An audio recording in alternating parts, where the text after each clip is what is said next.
আসসালামু আলাইকুম রহমতুল্লাহি ওয়া বারাকাতুহু। সুপ্রিয় শিক্ষার্থীবৃন্দ, আজকে আমরা যে বিষয়টা নিয়ে আলোচনা করব সেটা হচ্ছে আল জামা আল মুযাক্কার সালিম। তো বলেছিলাম যে আজকে তোমাদের মাঝে আমি এই বিষয়টা নিয়ে হাজির হব ইনশাআল্লাহ তাআলা। তো আল জামা আল মুযাক্কার সালিমের ব্যবহার কিভাবে করব এর কি আমরা ইনশাআল্লাহ আলোচনা আসি।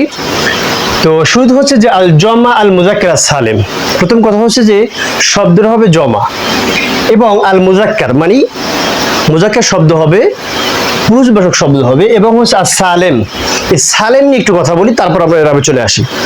তো জমা মুযাক্কার সালেম মানে হচ্ছে যে এক বচন থেকে যখন আমরা জমা করব তখন সে এক বচনের ভিত্তিটা ঠিক থাকবে, অর্থাৎ সালেম মানে হচ্ছে নিরাপদ। যেমন এইভাবে আমি দেখলাম যে মুসলিমুন, এখন এই শব্দটা হচ্ছে মুফরাদ মানে এক বচনের শব্দ, এখন হয়ে যাচ্ছে। এখন এই শব্দটাকে আমি জমা করব, জমা করলে যদি কিভাবে করব সেটা হচ্ছে এই মুসলিমুনা, আবার এটা একটা রূপ রয়েছে জমার, সেটা হচ্ছে মুসলিমিনা। এই যে মুসলিমুনা আর মুসলিমিনা, তো এটাকে আমরা আজকে আলোচনা করব। এখন হচ্ছে আমার কথা হচ্ছে এই যে মুফরাদ এক বছরের শব্দ, এখন জমা করলাম কি এক বছরের ভিত্তি ছিল মিম সিন লাম মিম, এখানে এক বছরের ভিত্তি মিম সিন লাম মিম, এক বছরের ভিত্তি ঠিক আছে। এরপর লাস্টে আমরা অনুন যুক্ত করলাম বা ইয়ানুন যুক্ত করলাম, তার মানে বোঝা যায় জমা মুযাক্কার সালেম মানে হচ্ছে প্রথমত হচ্ছে জমায় সালেম হচ্ছে এই যে এক বছর থেকে জমা করার সময় এক বছরের ভিত্তি যদি ঠিক থাকে এটাকে বলা হয় সালেম। যেমন আমি বললাম যে কলামুন, এখন এই শব্দটা হচ্ছে এক বছর, এখন যদি আমি এটা জমা করি হবে আকলামুন। এখন এক বছরের ভিত্তি কিন্তু ঠিক নেই, এক বছর কফ লাম মিম, এখানে আলিফ কফ লাম আলিফ মিম চলে আসে, তার মানে এটা হচ্ছে এটাকে বলা হয় জমা মুকাসসার। মুকাসসার মানে হচ্ছে ভেঙে যাওয়া, মানে হচ্ছে ভেঙে যাওয়া, এক বছরের ভিত্তি ভেঙে গেছে। কিন্তু জমায় সালেমটা হচ্ছে কি, সালেম মানে হচ্ছে নিরাপদ থাকবে, মানে ভাঙবে না। যেমন আমি বললাম যে এখানে মুমিনু, এই যে মুমিনুন এটা এক বছরের শব্দ, এখন এটাকে যদি জমা করি কি হয়, জমা করলে হবে মুমিনুনা, তার মানে এখানে এক বছরের ভিত্তি, এই যে এক বছরের ভিত্তি ঠিক আছে। এরপর লাস্টে আমি অনুন যুক্ত করে দিলাম, তার মানে আমরা সালেম বুঝতে পারলাম যে এক বছর থেকে যখন বহু বছর করব, অর্থাৎ যখন ওয়াহিদ থেকে জমা করব তখন এক বছরের ভিত্তি যদি ঠিক থাকে এটাকে বলা হয় জমায় সালেম, জমায় সালেম বলা হয়, অর্থাৎ নিরাপদ রয়েছে, এক বছরের ভিত্তিটা ভেঙে দেয়। কিন্তু কলামুনকে যখন আকলাম বানিয়ে ফেলছিলাম এক বছরের ভিত্তিটা ভেঙে গেছে, এটাকে বলা হয় মুকাসসার, মানে ভেঙে গেছে। তার মানে বুঝতে পারলাম যে এক বছর থেকে বহু বছর করার পরে যদি এক বছরের ভিত্তিটা ঠিক থাকে এটাকে বলা হয়, এক বছরের ভিত্তি ঠিক থাকে তাহলে বলা হয় জমায় সালেম, আর এক বছরের ভিত্তি যদি ভেঙে যায় এটাকে বলা হয় জমায় মুকাসসার। তো আমরা আজকে জমায় সালেম নিয়ে যেহেতু আলোচনা করব, তাহলে শুরুতে আসি যে জমা মুযাক্কার সালেম এর আপটা কি হবে, আমরা আসলে আলোচনা আসি।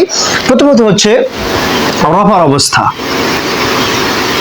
এই যে রফার অবস্থায় কি হবে সেটা হচ্ছে এই রফার অবস্থা সাধারণত ওয়াও নুন হয়, আমরা উদাহরণের মাধ্যমে শিখবো। এরপর হচ্ছে নসব।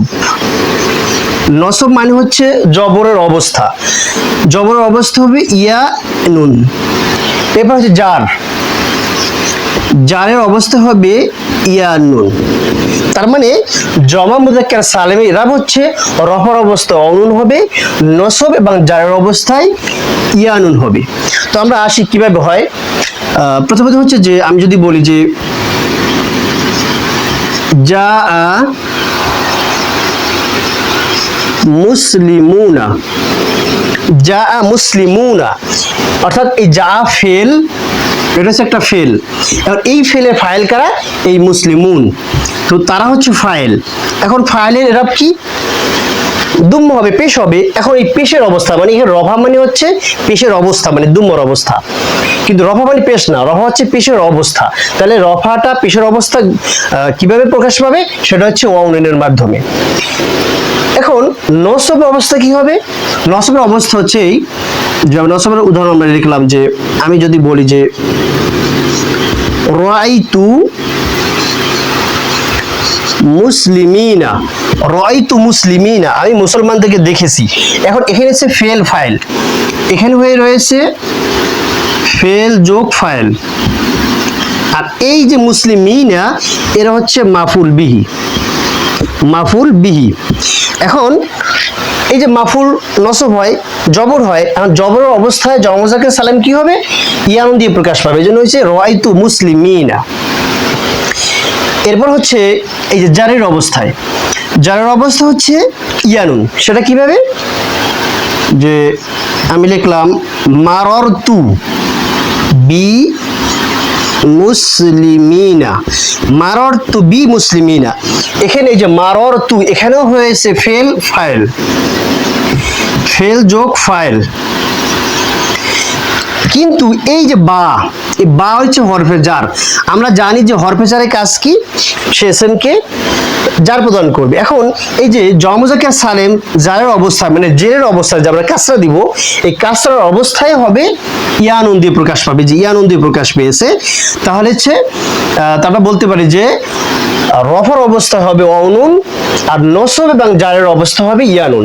আমরা যে যা মুসলিমুন এখানে অনুন দিয়ে প্রকাশ পেয়েছে, এরপর হচ্ছে নসব এবং জারের অবস্থা হচ্ছে ইয়ানুন দিয়ে, যেমন রাআইতু মুসলিমিনা মাররতু বি মুসলিমিনা। সুপ্রিয় শিক্ষার্থীবৃন্দ, আমরা তাহলে একটা জিনিস বুঝতে পারি যে এই জমাল মুজাক্কার সালেম, আমরা সালাম নিয়ে আলোচনা করেছি। তো জমা মুজাক্কার সালামে এরাব হচ্ছে যে রফার অবস্থা প্রকাশ পাবে অনুন, নসব এবং জারের অবস্থা প্রকাশ পাবে ইয়ানুনের মাধ্যমে। আমরা আরেকটা জিনিস শব্দ দিয়ে প্র্যাকটিস করি, সেটা হচ্ছে এই যে বললাম যে যা মুমিনুনা, এখানেও মুমিন শব্দটি জমা মুজাক্কার সালেম। এরপর হচ্ছে এই যে আমি যদি বলি যে রাআইতু, রাআইতু আমি দেখেছি, মুমিনিনা এই মুমিনদেরকে আমি দেখেছি, মুমিনিনা আমি মুমিনদেরকে দেখেছি, এখানে হয়েছে নসবের অবস্থা ইয়ানুনের মাধ্যমে প্রকাশ পেয়েছে। এরপর হচ্ছে জারের অবস্থা হবে যে মাররতু বি মুমিনিনা, মাররতু বি মুমিনিনা। এখানে কি হয়েছে? এই যে বা হরফে জার চলে আসছে, আসার পরে এখানে সে কাসরা প্রদান করবে জেরের অবস্থায়। তার জেরের অবস্থা জমা মুজাক্কার সালেমটা হবে ইয়ানুনের মাধ্যমে। তার মানে হচ্ছে রফার অবস্থা অনুন, নসব এবং জারের অবস্থা ইয়ানুন। আমরা উদাহরণের মধ্যে শিখতে পারলাম। সুপ্রিয় শিক্ষার্থীবৃন্দ, এই জন্য মূল কথা হচ্ছে গিয়ে জমা মুজাক্কার সালেম অর্থাৎ বহু বচন একটি শব্দ এবং মুজাক্কার শব্দটা এইটা যদি সালেম হিসেবে থাকে, অর্থাৎ মুজাক্কার সালেম এক বচন থেকে বহু বচন করার পর সেই শব্দটা যদি এক বছরের ভিত্তিক ঠিক থাকে, তাহলে হচ্ছে এটাকে বলা হয় মুজাক্কার সালেম। তো এই ক্ষেত্রে রফার অবস্থা অনুন, নসব এবং জারের অবস্থা ইয়ানুন হবে। সুপ্রিয় শিক্ষার্থীবৃন্দ, আজকের মতো এখানে ক্লাস শেষ করছি। আগামী ক্লাসে আল জমা মুয়ান্নাসে সালেম নিয়ে আলোচনা করব ইনশাআল্লাহ তাআলা। সেই ভিডিও দেখার জন্য সকলকে আমন্ত্রণ জানাচ্ছি। আসসালামু আলাইকুম ওয়া রাহমাতুল্লাহি ওয়া বারাকাতুহু। শুকরান লাকুম।